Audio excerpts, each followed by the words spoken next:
Hello. This is the Bidders Conference event for the Open Regions for the CEJA Energy Transition Navigator Program. I'm Nate Keener, CEJA Central Regional Administrator for the Office of Employment and Training with DCEO. We want to provide some information about the Climate and Equitable Jobs Act, or CEJA, about the Energy Transition Navigator Program, the open regions where we're looking for applicants for this program, how folks can apply, and then also provide some resources you can use to make sure that your application is as good as it can be. Here's what we're going to cover today. We'll talk about funding information for the Energy Transition Navigator Program, the timeline for the Notice of Funding Opportunity, the program requirements, eligibility information, application and submission information, and then additional resources. On March 19th, we did a recorded webinar where we went over the Energy Transition Navigator Program in much more detail. So if you want to learn more about program content, please view that recording. The link for that can be found on our CEJA Updates and Program Status page. For any of the links I might mention today, they can either be found at the DCEO website, or you can email me at nate.keener@illinois.gov or ceo.ceja@illinois.gov, and we'll make sure you get those links. So the program we're here to talk about today is the Energy Transition Navigator Program. We have open spots in Champaign, Decatur, and Kankakee for this program. The main goal of the program is to increase awareness of and participation in the CEJA programs. They'll be providing recruitment and engagement throughout communities in Illinois to help support the CEJA workforce programs. This will be delivered throughout the state in the 14 hub locations and the surrounding areas, and this program will have $250,000 to $600,000 of funding per year per navigator and will be delivered by community-based providers and any partners that they have.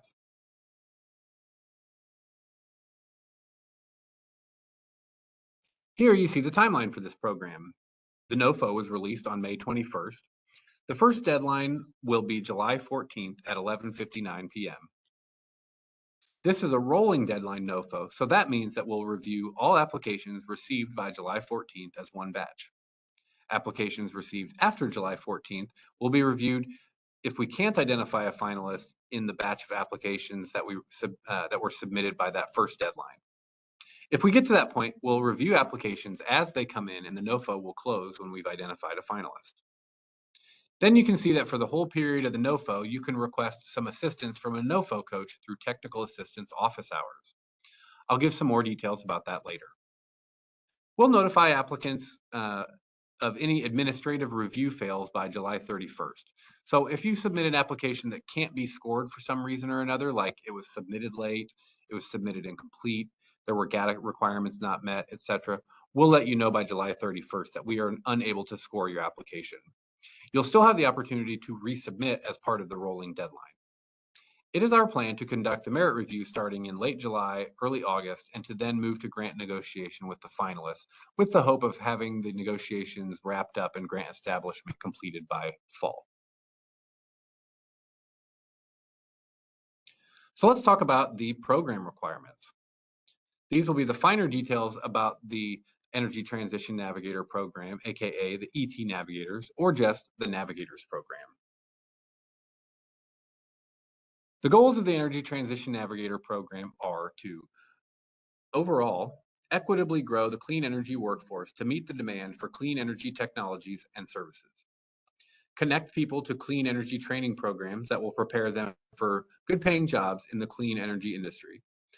And build relationships among the CEJA workforce programs, clean energy employers, and communities to support CEJA workforce program goals. This map shows the 14 locations for the ET Navigators program with the open regions highlighted in green. These locations and the surrounding areas are where the CEJA programs will be delivered. Kankakee was added by the legislature last year, so we currently have 3 open regions in Kankakee, Champaign, and Decatur. Also want to note that all these dots on the map also represent a workforce hub and a contractor incubator program. So each of these areas will have a workforce hub, an ET Navigator, a contractor incubator, and then those programs also exist within a larger region, color-coded on this map in blue, yellow, and white, where there will also be a Climate Works pre-apprenticeship grantee and a Clean Energy Primes Contractor Accelerator program grantee. All these regions roll up into one large statewide CEJA ecosystem.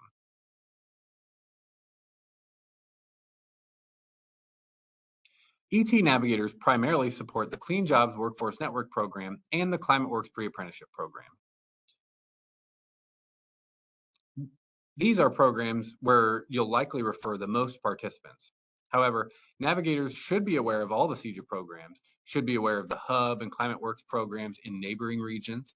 They should be prepared to refer people to CEJA programs like the Contractor Incubator Program, but also to non-CEJA programs like WIOA, JTED, Illinois Works, and many others.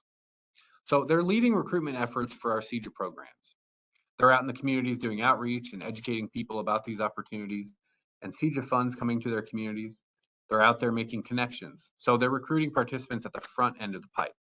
But we also want them building out the other end of the pipe, the employer pipeline. Navigators should be thinking about how they'll help to expand employer partnerships within the CEJA ecosystem. Since you'll be leading outreach and recruitment efforts, you'll be the one with your ear to the ground trying to anticipate what the job market needs and how you can help fill that need by making introductions to your training programs.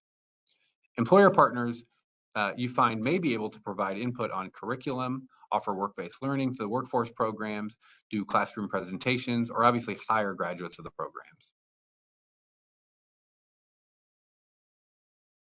The four main tasks of the Energy Transition Navigators are to coordinate closely with the other CEJA workforce programs, especially the Climate Works pre-apprenticeship program and the workforce hubs, provide outreach and community education to raise awareness of and recruit people to participate in CEJA programs, especially the Climate Works pre-apprenticeship and workforce hubs, provide services to help people enroll in and participate in the programs, engage with diverse community, employer, and workforce stakeholders to advance workforce program goals. So who will the programs serve? The different CEJA programs have slightly different eligibility, but generally the CEJA programs serve equity investment eligible individuals. And those are defined as people who live in environmental justice or R3 communities, people who have been incarcerated, and former and current members of the foster care system. The communities designated as environmental justice and R3 will be the primary target communities for your outreach. However, you'll also want to target people who may not be equity investment eligible people, but people who have barriers to employment, such as low income people, people with low educational attainment, displaced energy workers, people with disabilities, etc. We'll see in a moment that eligibility criteria for the Hub program and for the Climate Works program differ slightly, so you'll need to keep track of that so you can refer people to the right program that both meets their need and for which they're eligible. The maps here are just 3 of the Hub areas where the programs will be offered. You can see that a substantial portion of Champaign and Kankakee qualify as environmental justice or R3. And to give a little more background on environmental justice community designation and R3 community designation. Environmental justice community designation is determined by a number of factors: exposure to pollutants, locations of toxic chemicals in or near communities, sensitive population indicators like age or health, and socioeconomic factors. R3 community designation is based on rates of gun injury, rates of unemployment, child poverty rates, rates of incarceration, and areas that have been disproportionately impacted by historical economic disinvestment. Many communities classify as both environmental justice and R3 communities, and some communities only have one of these community designations, or maybe none at all.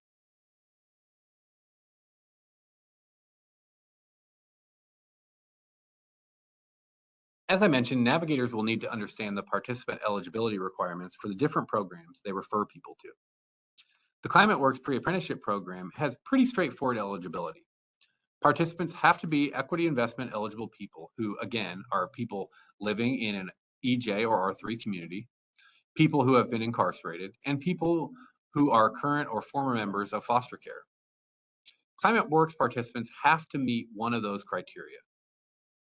The Clean Jobs Workforce Network program, aka the workforce hubs, they don't operate on strict eligibility. For that program, Illinois residents over the age of 18 with a barrier are eligible. The hubs use a priority enrollment system that seeks to enroll mostly people from EJ and or R3 communities, but also seeks to enroll people with barriers to employment. So the hubs are trying to build an applicant pool that is 1/3 composed of people from both an EJ and an R3 community. They're trying to compose an applicant pool that is 1/3 people from either an EJ or an R3 community. And then the other third of their applicant pool is composed of people with barriers to employment, such as a history of incarceration, involvement with the criminal legal system, people with low educational attainment, language barriers, or people with disabilities. So ClimateWorks participants have to be equity investment eligible people. While most of the people in the hubs are likely to be equity investment eligible people, that program does have more flexibility in who can participate. So how should Navigator teams do outreach and recruitment? They should engage in recruitment activities that are proactive, inclusive, and equitable. Go where the people are. They should work with educational institutions, organizations working with eligible populations, local employers, and labor unions to identify potential participants and create new pathways for the workforce programs. They should provide information about CEJA programs to organizations working with eligible populations, local workforce innovation boards, and other relevant stakeholders. Navigator teams will help participants through the application process. This involves several steps.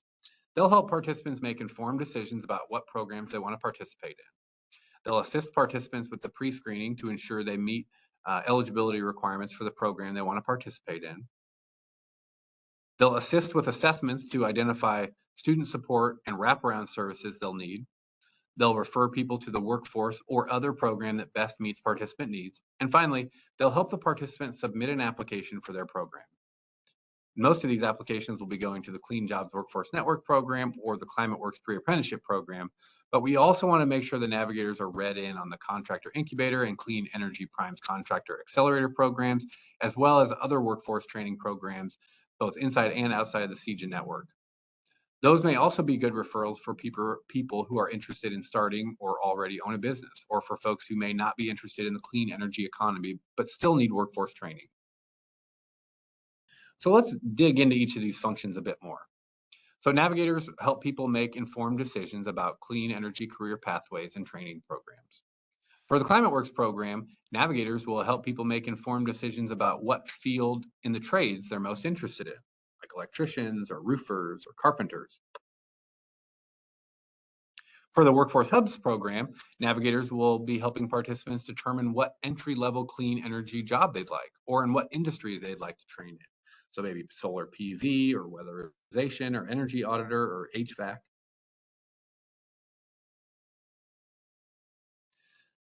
Then navigators assist with front-end services for the workforce programs. So we're on the front of the pipeline here. So in terms of their work with a student, they'll help to recruit the student. They'll help the student complete pre-screening to determine eligibility. They'll assist with the service needs and career assessments to determine program fit and support needs. And then they'll help them submit an application. At that point, all work with the student shifts over to the workforce program, either the hub or the ClimateWorks grantee.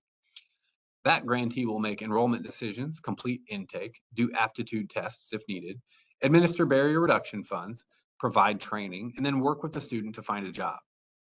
The navigator is done with case management at the point when the student submits an application. However, one quick note, they'll want to stay in contact with the workforce program during application and intake to ensure that the workforce program reaches out to the student in a timely manner to let them know if they were accepted or not, when classes start, what they'll need on day one, etc. On the other end of the pipeline, the navigator should also have their ear to the ground, seeking out ways to strengthen the CEJA ecosystem, including by reaching out to local employers and other stakeholders to continually ensure our programs are delivering relevant training in areas of demand identified by local employers. So they should be talking to those employers, educational institutions, local economic development institutions, environmental justice organizations, trade groups, and labor unions. This work should be done after consultation with the workforce training program grantees to identify objectives and deliverables for this kind of outreach. You'll need to know what the Hub and ClimateWorks programs need, what kinds of classes and benefits they offer, when and where the classes are held, how many seats are available, etc.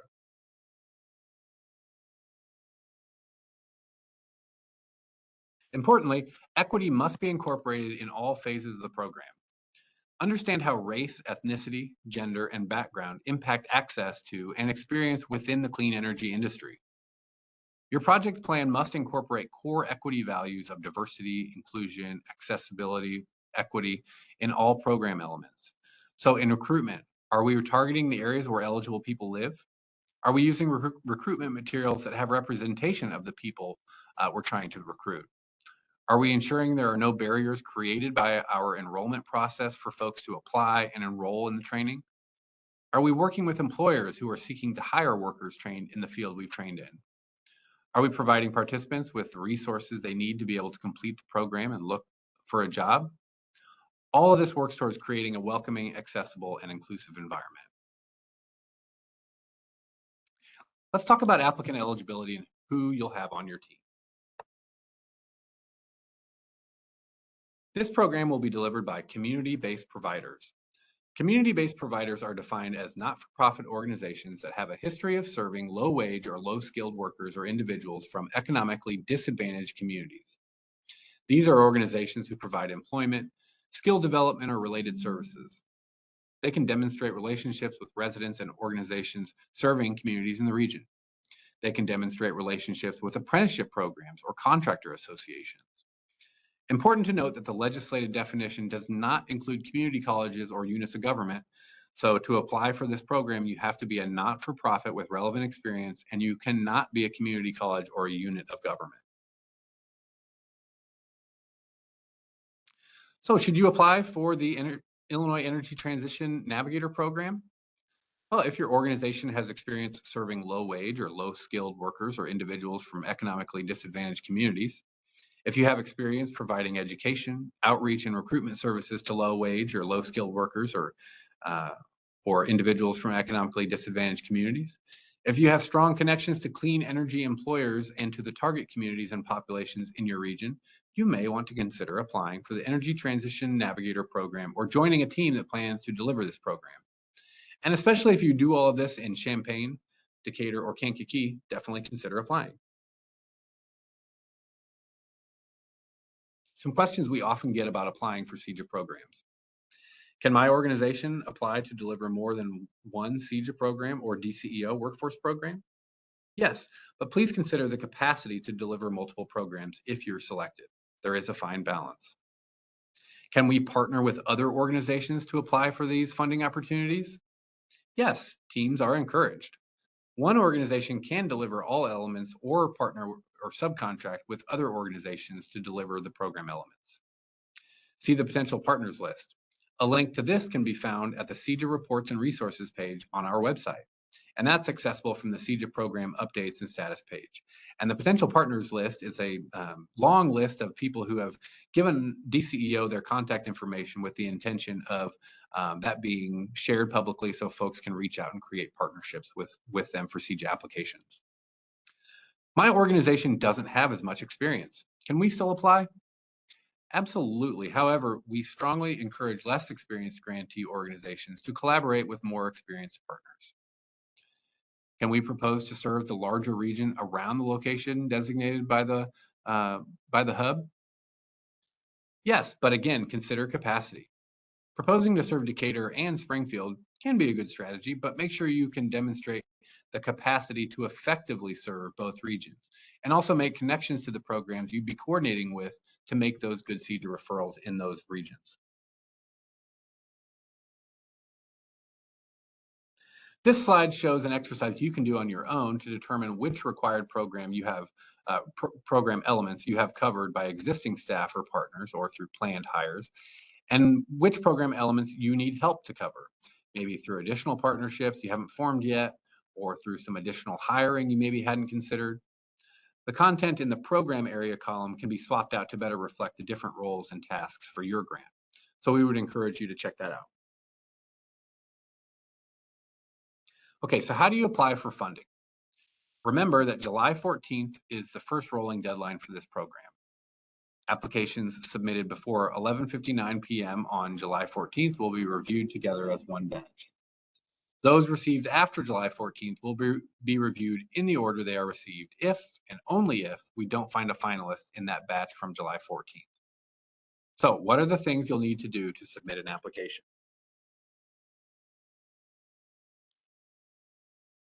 First, there's pre-qualification.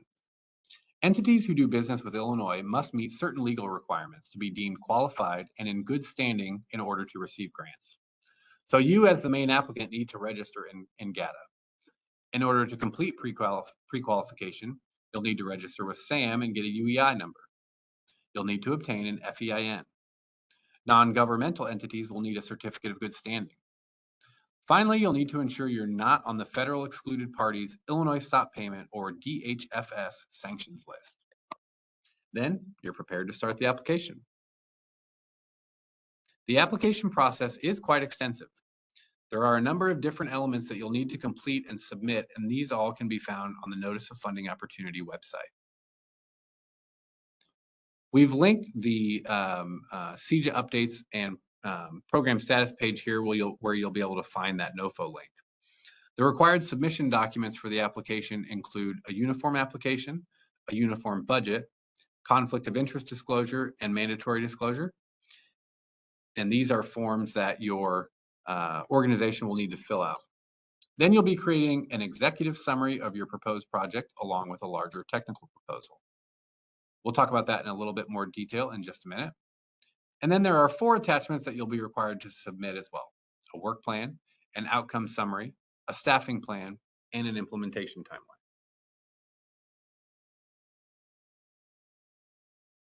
Here are a couple screenshots of a couple of these elements. I'd encourage you to go to the website and spend some time looking at them if you have questions about them. On the left is what the uniform application for state grant assistance looks like. It's a short fillable form that provides much of the official information about your organization and program. So it'll cover the directory information about your organization, some of the pre-qualification info like legal name, FEIN number, UEI number, how much money you're requesting, for which program, and who is in charge of the operation. So that will need to be printed, signed, scanned, and then submitted as a PDF. And then on the right is the uniform budget template. That has all the tabs that break down all the costs of your program.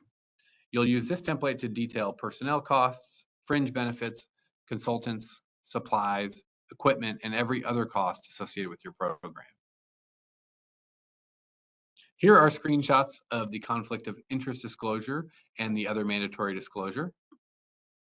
The conflict of interest disclosure discusses that neither you nor anybody else working for you has a conflict of interest such that they may use their position of authority to personally gain from this grant awarding process. This is where you either confirm that you have no such conflicts, or you list out the conflicts that may have an impact on this award.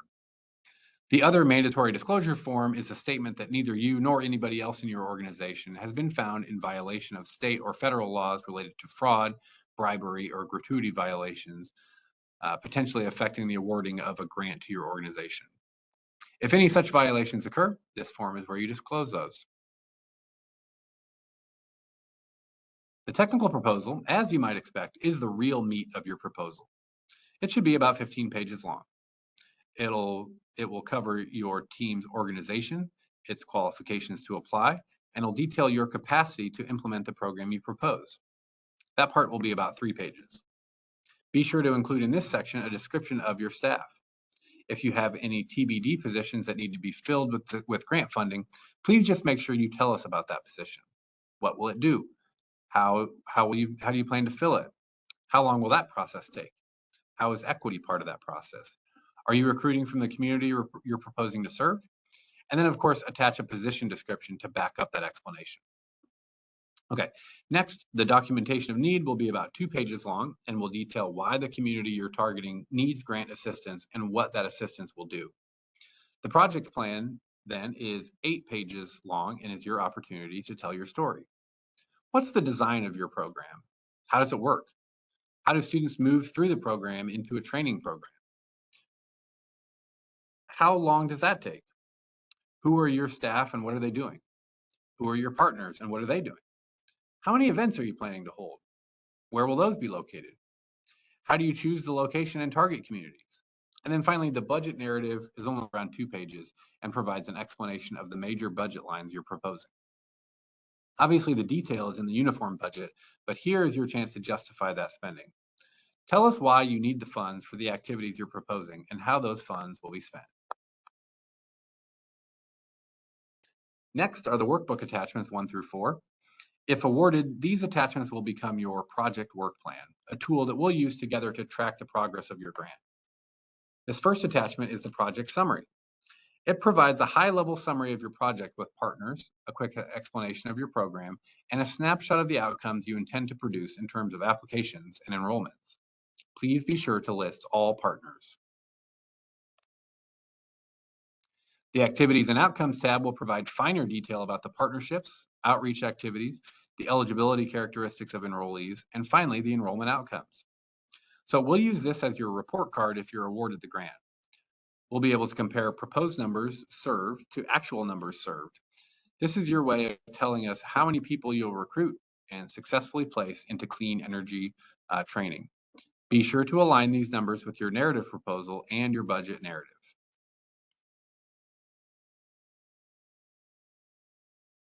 Next is the staffing plan. As part of the ET Navigator program, the department requires that successful applicants provide staff in 4 key areas, including program administration, outreach and recruitment, apprenticeship and contractor coordination, and data entry. These areas can be staffed by full-time or part-time employees of the organization, contractors, subcontractors, or partner organizations. In your narrative technical proposal, you should provide descriptions of the roles of all the staff as well as a plan for filling any TBD positions. The staffing plan attachment should be completed with the organization name, the location of the staff person, the name of the staff person, their role, the percent of their time being paid for by the grant, and then their contact information. We want all the staff being paid by the grant on this attachment. You'll note that it is divided into sections. The applicant's internal staff is at the top. Partner staff being paid by the grant are below that. Again, please list all staff being paid by the grant here.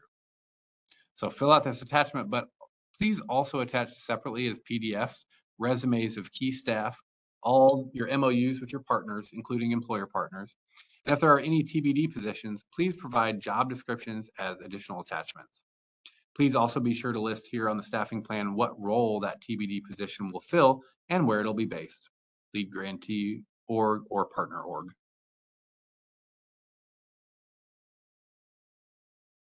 And finally, the implementation timeline. Here's where you'll tell us all the major activities involved in starting up the program and implementing it throughout the first year. So when will you do hiring? When will you complete policy development? When will you start recruiting? When will you have office space? Those kinds of things. Then you'll give us an indication of what year 2 will look like as well. How many of those year 1 activities will fall away after startup, and what ongoing activities will you be doing in year 2? Here's how your proposal will be scored. The project quality and integration is the largest component of your score, and each of these criteria will be evaluated through an equity lens as well. Check out the NOFO for more detail on how each criterion is broken down and scored. Within each one, there are multiple questions or items the applicant should be sure to address in order to receive a full score on each criteria. The proposal that meets the minimum score threshold for funding and scores higher than any other proposal will be funded.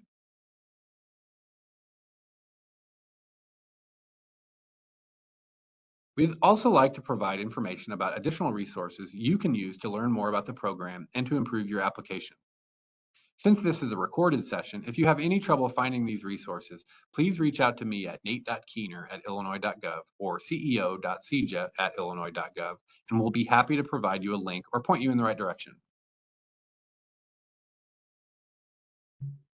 DCEO hosts a site with a bunch of training videos. You can see a partial list here. There are videos that offer tips and info about pre-qualifications, budgets, preparing for DCEO grants, and many other topics. You should peruse those when you get a chance. I've linked the site on the screen here. You can also search for DCEO video training and resources in your favorite search engine, and it should pop up. You can also email me at nate.keener@illinois.gov or ceo.ceja@illinois.gov to get these links.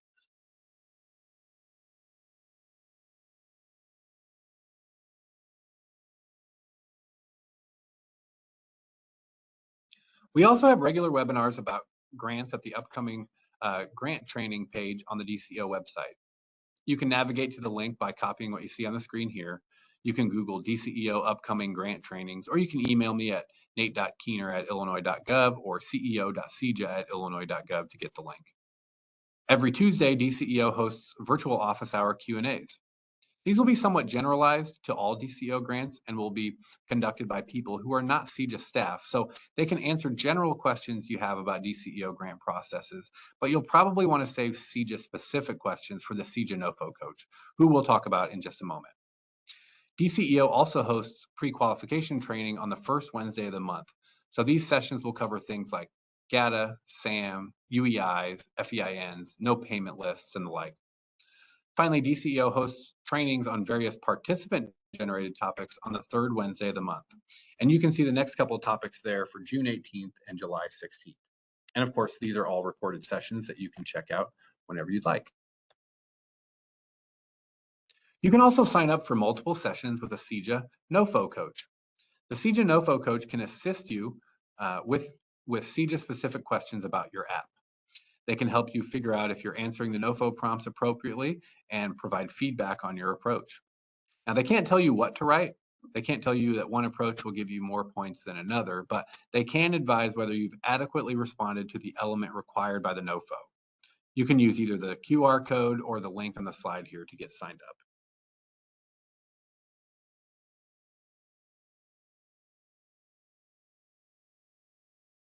DCEO hosted a two-day virtual grant writing workshop on April 24th and April 28th, and we discussed how to write a grant application, how to respond to a NOFO. You should feel free to view the recording at the link right here on the website. This links to our CEJA program updates and status page, and you'll find the recording for that session as well as many other recorded sessions at the bottom of that page. We have a number of links that we can make available to you either through our CEJA reports and resources page, or if you'd like, reach out to me at nate.keener@illinois.gov or ceo.ceja@illinois.gov, and we can send you all these links. We have links that cover budget and procurement guidance, like a link to federal guidance at 2 CFR 200, and an Illinois DCEO document that pulls out many of the important elements from 2 CFR 200 for you. We also have guidance on administrative versus program costs, labor market information, regional data about clean energy jobs in Illinois, the CEJA mapping tool, and an evaluation toolkit. Now, labor market data may not be useful for your application, but can definitely help you understand the job market in your region to help inform what employers are looking for and what kinds of partners you might want to be looking for as well. We also have an FAQ, which is a very large and still growing catalog of the questions applicants have asked us about these NOFOs in the past. These are helpfully sorted by program and even linked by broad categories, so definitely check that resource out, as it may answer some of your questions for you without having to wait for us to respond.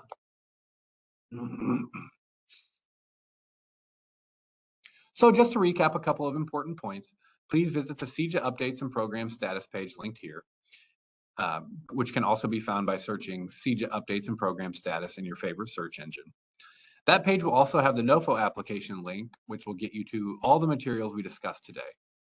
You can also submit questions about the NOFO and the application process to ceo.ceja@illinois.gov. You can find our applicant FAQ on the CEJA reports and resources page, which again, you can find by searching for the term in your favorite search engine, or through the CEJA updates and program status page. And finally, remember, you can schedule multiple sessions with a CEJA NOFO coach between now and that first rolling deadline of July 14th. And with that, if you have any questions, please email us at ceo.ceja@illinois.gov. My email address is nate.keener@illinois.gov. And we thank you for viewing this recorded bidders conference, and we wish you luck on your application.